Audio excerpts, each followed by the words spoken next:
Passe na boca.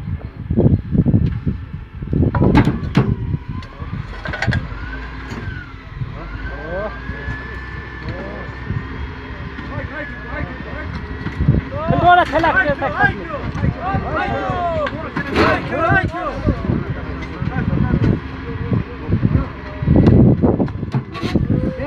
na canagera.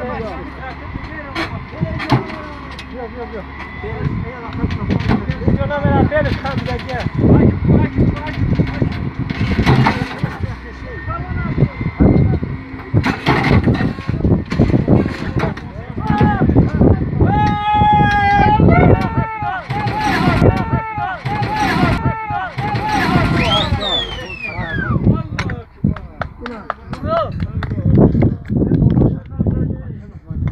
Hem ne aracı kıdamı korkan son, kakaysan bırakmasın, bana kaydırsa da